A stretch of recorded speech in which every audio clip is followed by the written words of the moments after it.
تعالیٰ عنہ کو بلایا اور فرمایا تھا اللہ کے شیر آج میرے وصال کی رات ہوگی، لہذا میرے مرنے پر رونا چلانا نہیں۔ یہ حضرت فاطمہ کی وصیت تھی۔ دوسری وصیت تھی کہ میرے مرنے کے بعد میرے بیٹے حسن حسین کو مارنا نہیں۔ ایک ماں کو اولاد سے بے پناہ محبت سجد ہے۔ اور تیسری وصیت کیا تھا کہ میرے مرنے کے بعد ایک تندرست عورت سے نکاح کر لینا، جس سے ایک لڑکا پیدا ہوگا، اس لڑکے کا نام عباس علم بردار ہوگا۔ کچھ دنوں کے بعد میرے بیٹے حسین پر مصیبتیں آئیں گی تو وہی عباس علم بردار میرے بیٹے حسین کا دائنا بازو بنے گا۔ اور چوتھی وصیت کیا کہ جب مجھے قبر میں رکھنا تو میرے پاس ایک پرچی فلاں جگہ رکھیے، اس کو میرے قبر میں رکھ دینا، لیکن اس کو پڑھنا نہیں۔ کہا کیوں؟ کہا وہ راز کی بات۔ حضرت علی کہتے ہیں فاطمہ ہم سے نہیں پتا ہوگی راز کی بات؟ تو بتایا کہ جب آپ سے میرا نکاح کا وقت آیا اور میرے ابا نے ہم سے کہا کہ آپ کا نکاح علی سے کر دو، اور مہر میں 400 مسقال چاندی رکھ دی، تو میں نے کہا تھا ابا میرا نکاح علی سے کر دو، یہ تو مجھے پسند ہے لیکن یہ مہر مجھے پسند نہیں۔ چلی آئے، حضرت جبریل علیہ السلام آئے اور کہا اللہ کے رسول آپ کی بیٹی فاطمہ کے مہر میں اللہ نے جنت کی ساری نعمتیں رکھی، جنت و جنت کی ساری نعمتیں۔ سرکار فاطمہ کو بلایا اور فرمایا کہ تمہارے مہر میں اللہ نے جنت و جنت کی ساری نعمتیں رکھی۔ کہا ابا یہ مہر بھی مجھے پسند نہیں۔ تو پھر کہا جس چیز کے لیے آپ راتوں رات رویا کرتے ہیں وہی مجھے مہر چاہیے۔ کس چیز کے لیے حضور روتے تھے؟ دنیا کے لیے نہیں، دولت کے لیے نہیں، بلکہ میرے نبی روتے تھے اپنی امت کے لیے۔ پہاڑیوں میں جاتے تھے، سجدے میں سر رکھ کر دعا کرتے تھے رب حبلی امتی، اللہ میری امت کو بخش دے، وہی مجھے مہر چاہیے۔ آپ کی امت کی بخشش میرے مہر میں، کہہ کے چلی آئی۔ تو اللہ تعالیٰ نے حضرت جبریل کو ایک پرچی دے کے بھیجا تھا، اور اس پرچی پہ لکھا تھا جعلت شفاعت امت محمد صداق فاطمہ، کہ میں نے فاطمہ کے مہر میں امت محمدیہ کی بخشش کر دی۔ تو پرچی رکھ دینا تاکہ کل قیامت کے دن اگر میرے ابا کا کوئی ایک امتی جہنم میں گیا تو میں رب کے سامنے پرچی لے کے حاضر ہو جاؤں گا کہ اللہ میرے مہر میں تو نے امت محمدیہ کی بخشش رکھی۔ یہ اہل بیت کا لگاؤ ہم سے آپ سے تھا، اسی لیے 1400 سال گزر گئے، آج ہم لوگ اہل بیت کو نہیں بھولے، اور خدا سے دعا ہے کہ انہی کی محبت میں اللہ ہم کو آپ کو دنیا میں زندہ رکھے اور اٹھائے تو انہی کی محبت میں اٹھائے۔ آمین۔ بڑی شان تھی اہل بیت کی۔ اعلیٰ حضرت امام اہل سنت رضی اللہ تعالیٰ عنہ فرمایا کرتے تھے کہ کس زبان سے ہو بیان مدح و شان اہل بیت، مدح گوئے مصطفیٰ ہیں مدح خان اہل بیت۔ بہت اچھی حضرت، بہت اچھا۔ بے اجازت جن کے گھر جبریل بھی جاتے نہیں، بے اجازت جن کے گھر جبریل بھی جاتے نہیں، تو قدر والے جانتے ہیں قدر شان اہل بیت۔ نعرہ تکبیر۔ نعرہ رسالت فیضان شہدائے کربلا. بہت اچھے مفتی صاحب، واہ واہ واہ. تو رونے سے حضرت فاطمہ نے منع کیا تھا، لیکن آج ہم لوگ روتے ہیں. اور ساس سسر کے مرے پر سب سے زیادہ کو روت ہے پتویا.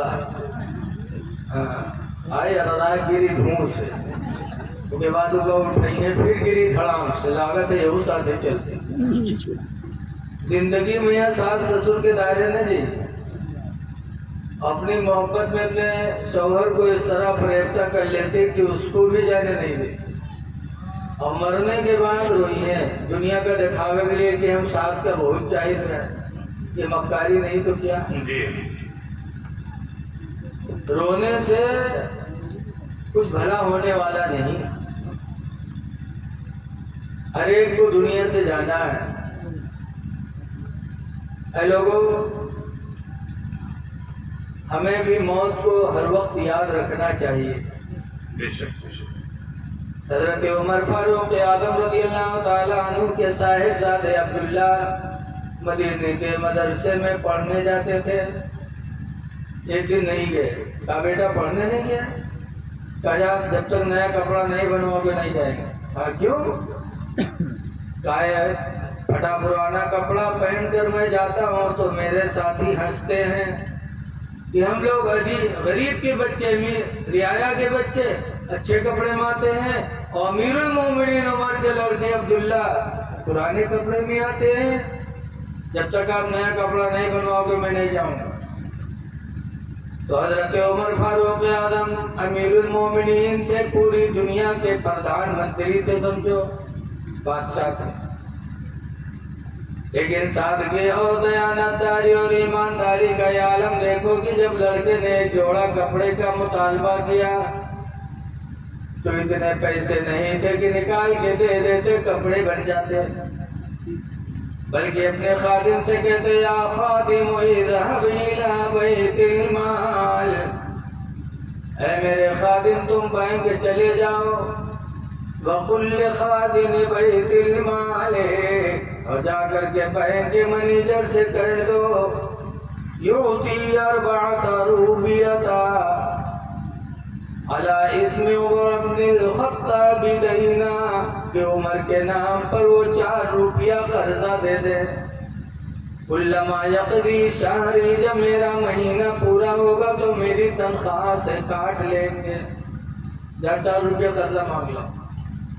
جب وہ خادم بینک گیا اور بینک کے مینیجر سے کہا کہ امیر المومنین نے 4 روپیہ قرضہ مانگا ہے اپنے بیٹے عبداللہ کا کپڑا بنوانے کے لیے، ان کا مہینہ پورا ہوگا تو تنخواہ سے کاٹ لینا.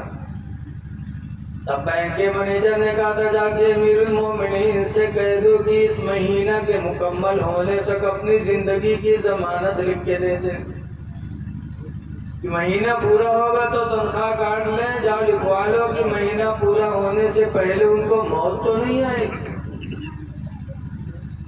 جب وہ خادم واپس آیا، حضرت عمر نے پیسے مانگے تو خادم نے کہا بینک کے مینیجر نے آپ سے اس مہینہ کے مکمل ہونے تک زندگی کی ضمانت مانگی ہے، یہ لکھ کے دے دو کہ مہینہ پورا ہونے سے پہلے موت نہیں آئے گی.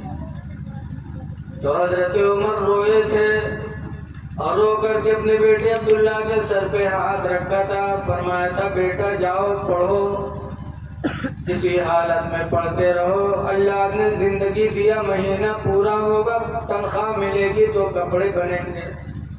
بینک کا مینیجر مجھ سے پورے مہینے کی زندگی کی ضمانت مانگ رہا ہے. پورا مہینہ کیا، خدا کی قسم میں تو اپنی زندگی کے ایک لمحے کی بھی ضمانت نہیں دے سکتا. خدا جانے کس وقت بلاوا آ جائے. یہ نبی کے صحابی تھے جو ہر وقت موت کو یاد رکھتے تھے، اسی لیے گناہوں سے بچتے تھے. موت آنی ہی آنی ہے، اس لیے ہم سب کو موت کی تیاری میں ہر وقت لگے رہنا چاہیے. اسی لیے اللہ تعالیٰ قرآن میں فرماتا وَلَا تَمُوتُنَّ إِلَّا وَأَنْتُمْ مُسْلِمُونَ، ہرگز ہرگز تم نہ مرو مگر مسلمان بن کے مرو. لیکن موت کی تیاری ہم کیسے کریں گے؟ مسجدوں سے دور رہیں گے، حضور فرماتے ہیں المومن فی المسجد، کہ مومن مسلمان مسجد میں رہے تو کس طرح رہے؟ کالسمک فی الماء، جیسے کہ مچھلی پانی کے اندر ہوتی ہے، کہ مچھلی پانی کے اندر ہوتی ہے تو مچھلی کو سکون ہوتا ہے، اور مچھلی کو پانی سے باہر کر دیا جائے تو مچھلی تڑپنے لگتی ہے۔ ایسے ہی مومن جب مسجد میں رہے تو اسے سکون ہو، جب مسجد سے باہر آئے تو مسجد میں جانے کے لیے مومن کا دل بے قرار رہے۔ جیسے مچھلی پانی سے باہر کر دی جاتی ہے تو پانی میں جانے کے لیے مچھلی بے قرار رہتی ہے، ایسے مومن جب مسجد سے باہر نکلے تو مسجد میں جانے کے لیے اسی طرح بے قرار رہے۔ لیکن آج افسوس ہے کہ مسجدوں کو چھوڑ کر پھر کہتے ہیں موت کی تیاری میں۔ یاد رکھو، بغیر مسجدوں کو آباد کیے خدا ہم سے راضی نہیں ہو۔ لیکن آج افسوس ہے کہ لوگ مسجدوں سے اتنا دور رہتے ہیں۔ ایک گاؤں رہا ہے، پورا گاؤں نماز پڑھے، لیکن ایک آدمی کبھی نہیں جائے پڑھے، جمون چھوڑے لا تو گاؤں والے کا سمجھیں مربے نہیں کیے تو گاؤں والے کو حکا پانی بند کر دے۔ جب حکا پانی بند کر دے، نہ کوئی بولے، نہ کوئی سامان لے نہ دے، ہفتہ دو ہفتہ کے لیے مصیبت ہوئی گئی۔ تو سوچ اس کی لاگت ہے، گاؤں والے بغیر نماز پڑھائے نہ منیے کہا تو مجبوراً پڑھے گا۔ 5-6 دن پڑھیس رہے تو 6 دن ہو گئے، گائے لاگت رہے، گئے مری گئے۔ جب گئے مر گئے تو گاؤں والے پر بہت خبر آئے، سارے نماز پڑھائے ہمارے گائے مرائے جا رہی، نماز نہ پڑھیں گے ہوتی تو ہمارا گائے مرت ہے نا، بہت بڑا چاہیے گائے نماز پڑھا کر ہمارا گائے مرائے جائے۔ تو گئے تو مر گئے، کے نیچے بچیوا رہا تو بچیوا کا باندھنے کے لیے بیٹھ رسی برت رہا ہے، تو بچیوا ہے وہ کے پکورا میں گردنا رگڑے لا تو بھگائے دن تک بھرے لا، پھر لوٹی پھر رگڑے لا، پھر بھگائے دن پھر بھرے لا، بچیا تو بچیا۔ جب دوبارہ لوٹی تو یہ کہا کہ چلی جائے نا 2 رکعت بھرے کھو تو تمہیں ماتاری تو 6 دن پڑھے تب مارا ہے، اب تم 2 رکعت بھرے کو چلی جائے۔ ایسے ایسے گنوار پڑے۔ مسجدوں سے دور رہ کر ہم خدا کو راضی نہیں کر سکتے، اسی لیے اے لوگوں مسجدوں کو آباد کرو۔ حدیث پاک میں نبی قتادہ قال قال رسول اللہ، حضرت ابو قتادہ سے روایت فرماتے اللہ کے رسول نے ارشاد فرمایا اذا رأيتم الرجل يتعاهد المسجد، اے لوگوں جب تم ایسے آدمی کو دیکھو جو مسجدوں میں آنا جانا لگائے رکھے، فاشهدوا له بالایمان، تو اس کے ایمان کے گواہ ہو جاؤ، گواہی بن جاؤ کہ وہ مومن مسلمان ہے، تبھی مسجد سے تعلق رکھے ہوئے۔ لیکن افسوس آج ہم کو سجدہ کرنے کا موقع نہیں، اور ذوالحجہ کا چاند نکلنے والا ہے، ذرا قرآن کی آیت دیکھو، ایک نکل گیا، شہادت ہو گئی، ماشاءاللہ عام روح ہو گئی، سبحان اللہ۔ قرآن کی آیت دیکھو، یہی چاہو کہ یہ بھیا نہ پلا مان جا بیٹا، مان جا ہڑبڑا جی، یہ سب معاملہ کر دو، سلام کے بعد لیا بیٹا پلا دیتے، تم سن لے، ہر نے تو کوئی پوچھے کہا سنائن ملوی بلایا رہا تو کہ ہم تو چاہیں گے ہی کرائے، تمہوں نے سنی ہو دوسروں نے سنیں گے۔ اچھا ایک بات بتاؤ، انبیاء کا خواب اور ہمارا خواب دونوں میں فرق ہے کہ نہیں فرق ہے؟ نبیوں کا خواب رحمانی ہوتا ہے، یعنی جو وہ دیکھتے ہیں وہ حقیقت ہوتا ہے، اور ہم لوگ دیکھے تھے کچھ ہوتے کچھ، ہم لوگوں کا خواب عجیب خواب ہے۔ ایک پیغمبر نے بھی خواب دیکھا تھا جن کا خواب قرآن حکیم میں ذکر ہے، وہ کون ہے؟ حضرت ابراہیم علیہ السلام خواب دیکھا تھا۔ ہمارا تمہارا خواب، حضرت مفتی شمس الدین صاحب قبلہ اللہ ان کی عمر بڑھائے، پورے بھارت میں انہوں نے لوگوں کو نمازی بنایا، چہرے پہ داڑھی سجوایا، بہت اچھی تقریر کرتے ہیں، اب تو بوڑھے ہو گئے کافی۔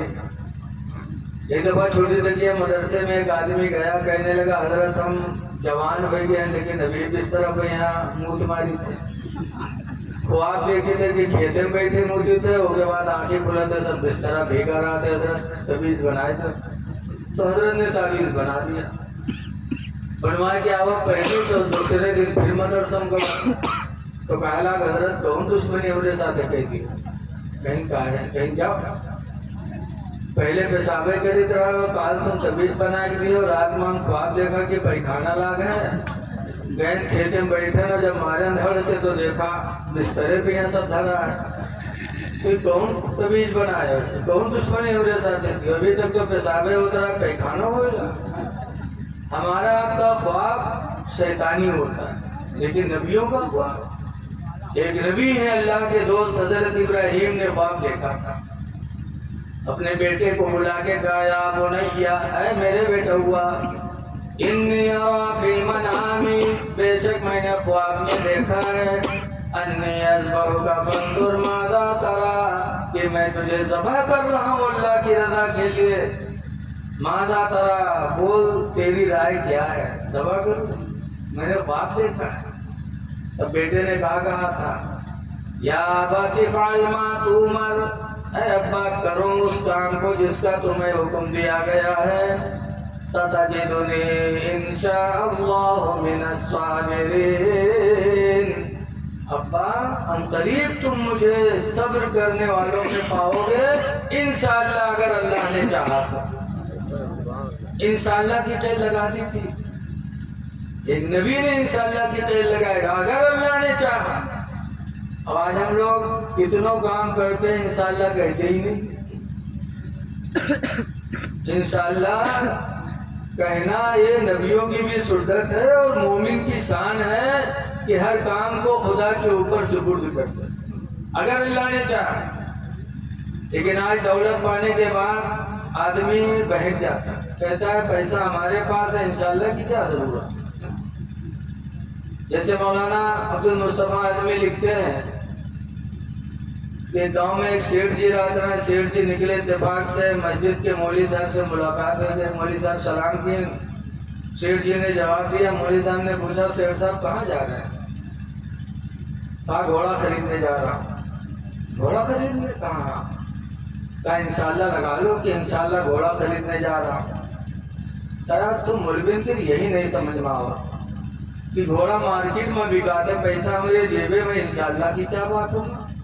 کہا نہیں انشاءاللہ کہہ لو۔ کہا ہٹ جاؤ مولوی سامنے سے۔ مولوی بیچارے جی کے آج کہوں نہیں چلتے، ان کی حکومت مولوی پر چلا، ناک وہاں تھے، گاؤں کوئی عزت دے والا نہیں اور مولوی پر حکومت۔ مولوی بیچارے چپ ہوئے تھے۔ سیٹھ جی چلے گئے گھوڑا بازار، وہاں گھوڑا دیکھیں پسند کی، دام دکان طے ہوا اور پیسہ دیکھ لیے، جیب میں ہاتھ ڈالے تو ہاتھ نیچے چلا گیا، دیکھیں چلے تو کٹا ہے، پیسہ غائب، ہاتھ نیچے۔ تو سیٹھ صاحب کی سانس رک گئے۔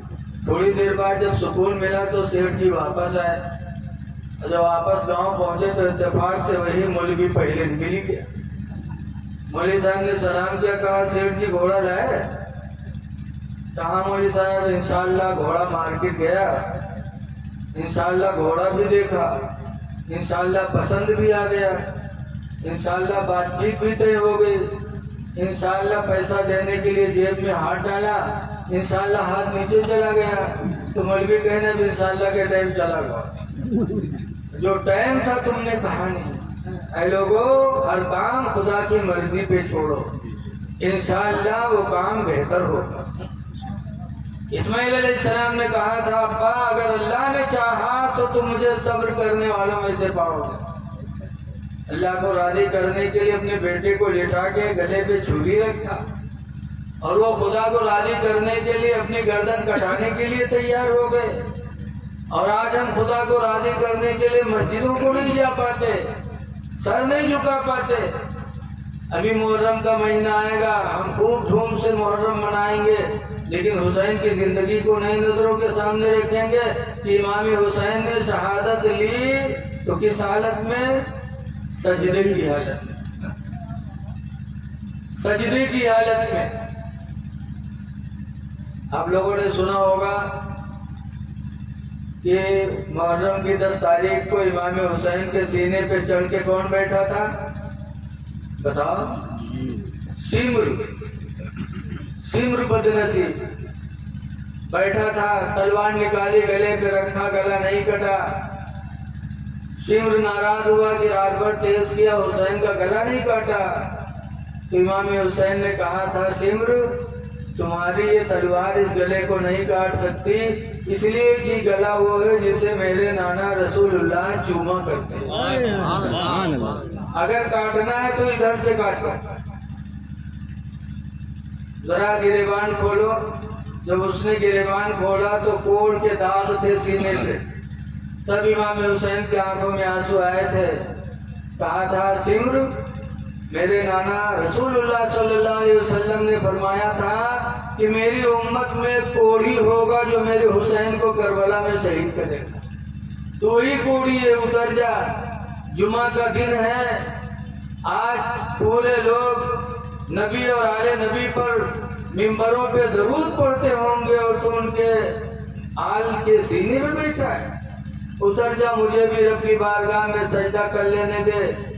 اترا، امام حسین نے اسی حالت میں سر سجدے میں رکھا، پھولی نے گلے مبارک پہ تلوار ماری، سر مبارک کو جسم مبارک سے الگ کر دیا۔ انا للہ و انا الیہ راجعون۔ چلتے چلتے امام نے ہم کو آپ کو بھی سجدے کا حکم دیا تھا کہ میرا نانا جان کے کلمہ پڑھنے والوں، تم حسین کی طرح سجدے میں گلا تو نہیں کٹا سکتے، لیکن کم سے کم اپنے سر کو سجدے میں جھکا تو سکتے ہو۔ اس لیے لوگوں، نمازوں کی پابندی کرو، موت آنی ہی آنی ہے۔ آج ہم مٹی دینے جاتے ہیں لیکن ہمیں احساس نہیں ہوتا۔ اعلیٰ حضرت امام اہل سنت کے ماننے والے ہیں، اور اعلیٰ حضرت فرماتے ہیں آئے غافل وہ کیا جگہ ہے جہاں، آئے غافل وہ کیا جگہ ہے جہاں، 5 جاتے ہیں 4 پھرتے ہیں، 5 جاتے ہیں 4 پھرتے ہیں۔ خوش نصیب ہے وہ انسان جو والدین کے دنیا سے جانے کے بعد ان کے نام پر نیاز کرے، صدقہ کرے، خیرات۔ لیکن آج بہت سے لوگوں کو یہ سمجھ میں نہیں آتا ہے کہ یہ کھانا جو سامنے رکھ کر کے فاتحہ کیا جاتا ہے، کھانا کیا قبر میں جاتا ہے؟ ہمارے گاؤں کھنڈا پوروا میں ایک بابا رہے، جھوٹ بہت بولا تھا، تو گاؤں والے ان کے نام رکھ دینا جھوٹائی بابا۔ پیٹو 4-5 تھوڑے دیوبندی ٹیپ کے گئے، بابا سے کہنے لگے جھوٹاری بابا یہ بتاؤ کہ کھانا سامنے رکھ کے فاتحہ کرت ہو، یہ کھانا قبر میں جاتے کا؟ تو جاہل آدمی تو کہتے ہاں بھیا جب رکھا تھے تو دیتے ہوئے، تو کہیں جاتے ہوئے تو مردہ کھاتے ہوئی ہیں، تو کہیں ہاں بھیا جئی تو کھیبے کری ہیں، تو کہیں کھاتے ہوئے تو قبر میں ہگتے ہوئی ہیں، تو جھوٹاری بابا کہیں ہاں بھیا کہیں تو ہگوے کری ہیں، تو کہیں تمہارے مردن کے قبر میں بڑی گندگی رہا تھے، تو جھوٹاری بابا کہنے بھیا گندگی نہیں رہا تھا، کہیں کہا ہے کہیں ہم لوگ فاتحہ کری تھے، کھانا جاتے کھاتے حقت ہے، اور تمہار مردہ تو کچھ پاور نہیں، تم لوگ فاتحہ ضرور کرت نہیں ہے، تو بھوکے رہا تھے تو وہی دوڑ دوڑ کے اوپر صاف کرت، یہاں آمدنی وہاں خرچہ۔ جاہل کو جاہل ہی جواب دے سکتا۔ یہ سوال کہ کھانا رکھتے تو کیا وہاں جاتا ہے؟ اے لوگوں، قربانی کا دن آ گیا، ذرا قربانی کے مسئلے سے اپنا عقیدہ روشن کرو۔ اللہ قرآن کریم میں فرماتا ہے یہ جو بکرا مورا ذبح کرتے ہیں، بسم اللہ اللہ اکبر، بسم اللہ اللہ اکبر، اور بکرا ذبح ہو گیا تو ہم لوگ دعا مانگتے کھڑے ہو کر، کیا کہتے ہیں؟ اللہم تقبل هذه الاضحیہ، اے اللہ اس قربانی کو تو قبول کر لے۔ وہ لوگ کہتے کہ نہیں کہتے؟ تو کئی بکروا چلا جاتے خدا کے ہی، ہم کہتے اس کو قبول کر لو، بکرا جاتا بھی نہیں ہے۔ میں نے کہتا، قرآن کہتا، اللہ تعالیٰ قرآن کریم میں فرماتا ہے لَن يَنَالَ اللَّهَ لُحُومُهَا وَلَا دِمَاؤُهَا، ہرگز ہرگز نہ اس کا گوشت اللہ کے یہاں جاتا، نہ اس کا خون جاتا ہے۔ لَن يَنَالَ اللَّهَ لُحُومُهَا، ہرگز ہرگز اللہ کے یہاں قربانی کا گوشت نہیں جاتا، وَلَا دِمَاؤُهَا، اور نہ اس کا خون جاتا ہے، وَلَٰكِن يَنَالُهُ التَّقْوَىٰ مِنكُمْ، لیکن صرف تمہاری دل کی پرہیزگاری خدا کے ہاں جاتی ہے، نیت جاتی ہے۔ تو جیسے ہم قربانی کا بکرا ذبح کرنے کے بعد دعا مانگتے ہیں اللہ اس کو تو قبول کر لے، تو وہ نہیں جاتا بلکہ دل کی نیت جاتی، تقویٰ جاتا، پرہیزگاری جاتی۔ ایسے ہی مرد مومن جب اللہ کے نام پر صدقہ کرتا ہے کچھ کسی کے لیے، تو کھانا تو نہیں جاتا لیکن اس کی دل کی نیت اللہ کے ہاں جاتی ہے اور اللہ اس کا اجر عطا فرماتا رہتا ہے۔ اس لیے لوگوں، اللہ توفیق دے تو اپنے ماں باپ کے نام پر صدقہ کرو، کھانا کھلاؤ۔ کھانا کھلانے والا یہ وہ عمل ہے جو اللہ اور اللہ کے رسول کو بہت پسند ہے۔ دنیا میں ہو سکے تو کسی کو وضو کا پانی دے دو، ہو سکے تو کسی کو گلاس پانی پلا دو، ہو سکے تو کھانا کھلا دو۔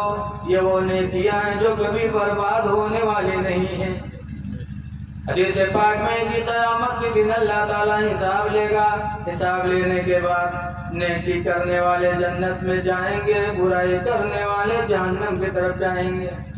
لیکن جہنم میں جانے والے لوگ مڑ مڑ کے جنت والوں کو دیکھیں گے، اور جب پہچانیں گے تو حدیث میں حضور فرماتے ہیں ایک جہنمی ایک جنتی سے کہے گا اما عرفتنی یا فلاں، اے فلاں تو مجھے نہیں پہچانا، انی آتیتک وضوءا فی الدنیا، بے شک دنیا میں نے تجھ کو وضو کا پانی دیا تھا، فشفنی عند اللہ، تو اللہ کے نزدیک تو میری سفارش کرتے۔ وقال الآخر، اور دوسرا جہنمی پہچانے گا تو وہ بھی کہے گا اما عرفتنی یا فلاں، اے فلاں کیا تو مجھے نہیں پہچانا، انی آتیتک شربتا فی الدنیا، بے شک دنیا میں نے تجھے پانی پلایا تھا، فشفنی عند اللہ، تو اللہ کے نزدیک تو میری سفارش کر دے۔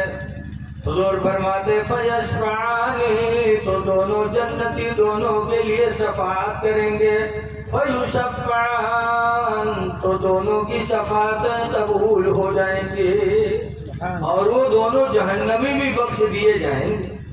تو 4 دن کی زندگی میں اللہ توفیق دے تو کسی کو وضو کرا دو، اللہ توفیق دے تو ایک گلاس پانی پلا دو، اللہ اور توفیق دے تو کھانا کھلا دو۔ یہ وہ نیکیاں ہیں جو کبھی مٹنے والی نہیں ہیں۔ تو خوش نصیب ہے ہمارے حافظ نفیس صاحب اور ان کے گھر والے جنہوں نے اپنی والدہ مرحومہ کے نام پر آج جلسہ کرایا، علماء کرام کو بلایا، کھانا کھلایا، علماء کرام کو کھانا کھلایا۔ یاد رکھو، آپ نے پڑھا ہوگا، سنا ہوگا کہ یہ وہ جماعت ہے کہ جن سے ہمیں دنیا میں دین سیکھنا ہے، اب انہی سے ہمیں دین ملنا ہے۔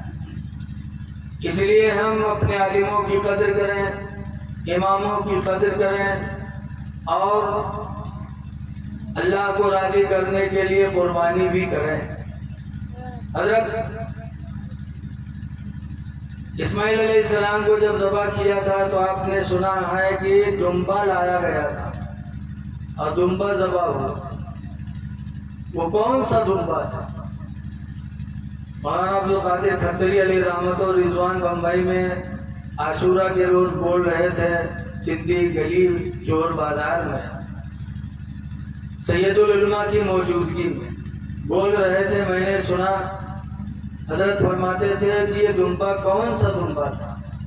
جو اسماعیل علیہ السلام کی جگہ پر جبریل لے کے آئے اور وہ ذبح ہوا، وہ کون سا دمبا تھا؟ تو بتاتے ہیں کہ آدم علیہ السلام کے لڑکے تھے حابیل اور قابیل۔ حابیل کی ایک بہن تھی لیبا اور قابیل کی بہن تھی اقلیمہ۔ اقلیمہ خوبصورت تھی، لیبا اتنی خوبصورت نہیں تھی، کالی تھی۔ جب شادی کا وقت آیا تو آدم علیہ السلام نے فرمایا قابیل تم حابیل کی بہن سے شادی کر لو، اور حابیل سے کہا تم قابیل کی بہن اقلیمہ سے شادی کر لو۔ تو قابیل نے کہا تھا نا ہماری بہن گوری، حابیل کی بہن کالی، ہم گوری بہن دے دیں کالی بہن لیں، ایسا نہیں ہوگا، اپنی اپنی بہن سے نکاح کیا جائے۔ آدم علیہ السلام نے فرمایا بیٹا یہ حرام ہے سگی بہن سے نکاح کرنا، کہنا ہم کریں گے۔ تب آدم علیہ السلام نے فرمایا تھا بیٹا تم لوگ اپنی اپنی قربانی کرو، جس کی قربانی قبول ہوگی وہ حق پر مانا جائے گا۔ تو قربانی کیا تھا، تو حابیل کے پاس بکریاں تھیں، دمبے تھے، بھیڑ تھے، تو سب سے خوبصورت دمبا لے کے گئے حابیل، پہاڑی کے اوپر کھڑا کر دیا۔ قربانی کا طریقہ اس زمانے میں یہی تھا کہ اپنے قربانی کا مال پہاڑی پہ لے جا کے رکھ دو، من جانب الہی ایک روشنی آئے گی اور اس کو لے کے چلی جائے گی، جس کا مال لے کے چلی جائے گویا اس کی قربانی اللہ نے قبول فرما لیا۔ تو حابیل بہت خوبصورت دمبا لے کے گیا، پہاڑ پہ رکھا، اور قابیل کسان تھا، دھان کو پیدا کر رہا ہے، تو دھان کٹائے لیے، چاول گھرے دے لیے، تو بھوسی بھر کے وہ دیا ہوا کہ جائے تو ہمارے بھوسی ہو جائے، بھوسی بھر کے رکھایا۔ من جانب الہی روشنی آئی اور حابیل کے دمبے کو لے کے چلی گئی، حابیل کی بھوسی رکھی رہ گئی۔ آدم علیہ السلام نے فرمایا دیکھو قابیل کی قربانی رد ہو گئی، حابیل کی قربانی اللہ نے قبول کر لیا۔ اس کا مطلب یہ کہ حابیل حق پر ہے، قابیل حق پر نہیں ہے، لہذا اب قابیل کی شادی حابیل کی بہن سے ہوگی، حابیل کی شادی قابیل کی بہن سے ہوگی۔ تو قابیل نے اپنے بھائی حابیل کو قتل کر دیا۔ سب سے پہلا قتل دنیا میں جو ہوا وہ یہی ہوا کہ قابیل نے اپنے بھائی حابیل کو قتل کیا عورت کے چکر۔ اسی لیے قیامت تک جتنے قتل ہوں گے سب کا گناہ، تو سب قتل کرنے والے گناہگار ہوں گے، لیکن سب کے قتل کا گناہ قابیل پر بھی پڑتا رہے گا۔ اور سب سے پہلے آدم علیہ السلام کی نافرمانی بھی اس نے کی۔ تو وہ دمبا جو حابیل نے رکھا تھا آسمانوں میں چلا گیا جنت میں، وہی دمبا ایک زمانہ گزرنے کے بعد اللہ نے اسماعیل علیہ السلام کی جگہ پر بھیجا اور وہ دمبا قربان ہوا۔ کہنے کا مقصد یہ ہے کہ انسان تھوڑا سا کام کرے اور اللہ کو راضی کرنے کی کوشش کرے تو وہی کام اس کی قبولیت اور مغفرت کا ذریعہ بن جاتا ہے۔ اس لیے ہم ہر کام میں رضا الہی کو شامل رکھیں۔ یہ جلسہ بھی ہوا اللہ کو راضی کرنے کے لیے۔ چاہیے یہ کہ جو بھی اللہ تعالیٰ توفیق دے وہ اپنے ماں باپ کے نام مثال ثواب کیا کریں۔ رسول اللہ صلی اللہ علیہ وسلم نے بھی اپنی ماں کی قبر پہ حاضری دیا ہے، لیکن آج ہم لوگ بزرگوں کی قبروں پہ چلے جاتے ہیں، دیواں چلے جاتے، اجمیر چلے جاتے اور اپنے ماں باپ کی قبروں پہ نہیں جاتے۔ بزرگوں کی قبروں پہ بھی جاؤ اور اپنے ماں باپ کی قبروں پہ بھی جایا کرو، کیونکہ بزرگوں کی قبروں پہ جاؤ گے ثواب ملے گا اور ماں باپ کی قبروں پہ جاؤ گے تو حدیث میں حضور فرماتے من زار قبر ابویہ فی کل یوم جمعہ، جس نے جمعہ کے دن ماں باپ کی قبر کی زیارت کی فغفر له ما تقدم من ذنب وما تاخر، تو اس کی وجہ سے اس کے اگلے پچھلے گناہ معاف کر دیے جائیں گے۔ قبروں پہ جانا چاہیے،